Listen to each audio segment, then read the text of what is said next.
सुरू झाला की सर्वात प्रथम आठवतो तो म्हणजे आंबा सीझन. परंतु या वर्षीच्या अवकाळी पाऊस तसेच अति प्रमाणात पडलेल्या उष्णतेमुळे आणि रोगकिडींच्या प्रादुर्भावामुळे आंबा उत्पादनात मोठी घट पाहायला मिळाली. परंतु याचा परिणाम नक्की काय झाला?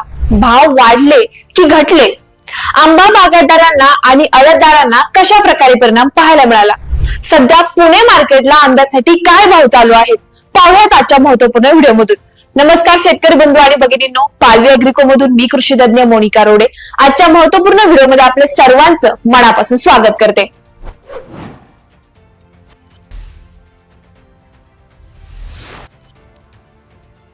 यंदाच्या हंगामात हापूस आंब्याच्या बाजारात मोठी उलथापालथ पाहायला मिळत आहे. उत्पादनात तब्बल 70% घट झाल्यामुळे बाजारभाव अक्षरशः गगनाला भिडले आहे. विशेषतः पुणे बाजारपेठेमध्ये हापूस आंब्याला अभूतपूर्व दर मिळत असून ग्राहकांसाठी तो महागडा ठरत आहे. तर दुसरीकडे शेतकऱ्यांसाठी परिस्थिती मिश्र स्वरूपाची आहे.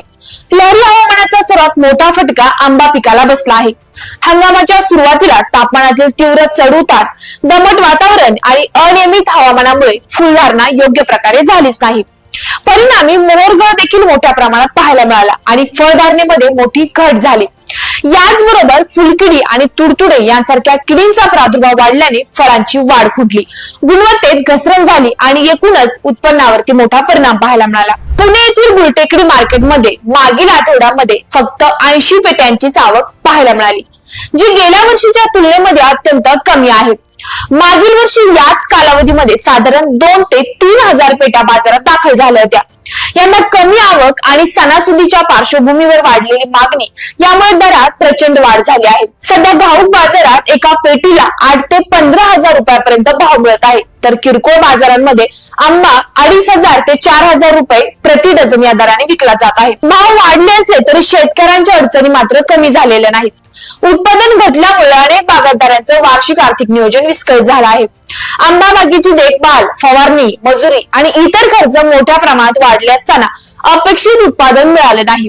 त्यामुळे जरी बाजारात आज दर चांगले मिळत असले तरी एकूण उत्पन्नात घट झाल्याने शेतकऱ्यांवरती आर्थिक ताण वाढला आहे. याशिवायच मार्च महिन्यात पडलेल्या अवकाळी पावसामुळे फळांच्या गुणवत्तेवर विपरीत परिणाम पाहायला मिळाला.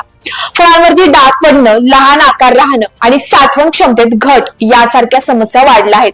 यामुळेच निर्यातीसाठी लागणाऱ्या दर्जेदार आंब्याचे प्रमाण अगदी कमी झालं आहे. या सर्व पार्श्वभूमीवर हापूस आंबा उत्पादक शेतकरी मोठ्या चिंतेत आहेत. एकीकडे उत्पादन घट, वाढलेला खर्च आणि हवामानाचा अनिश्चितपणा, तर दुसरीकडे बाजारातील चढ उतार या दुहेरी संकटाचा सामना शेतकऱ्यांना सध्या करावा लागत आहे. आता गरज आहे ती शेतकऱ्यांना योग्य तांत्रिक मार्गदर्शन, कीड व्यवस्थापन उपाय आणि शासनाकडून आर्थिक मदतीची. अन्यथा हापूस आंब्याच्या उत्पादनावर दीर्घकालीन परिणाम होण्याची भीती व्यक्त केली जात आहे. तर शेतकरी बंधूंनो, तुमच्या जवळच्या मार्केटमध्ये सध्या आंब्यासाठी काय भाव मिळतो, तसेच सध्याची काय परिस्थिती आहे, कमेंटद्वारे नक्कीच कळवा. सोबतच अशी शेती संबंधित महत्वाची आणि उपयुक्त माहिती मिळवण्यासाठी आपल्या हक्काच्या पालवी अॅग्रिको चॅनलला सबस्क्राईब करायला विसरू नका. धन्यवाद.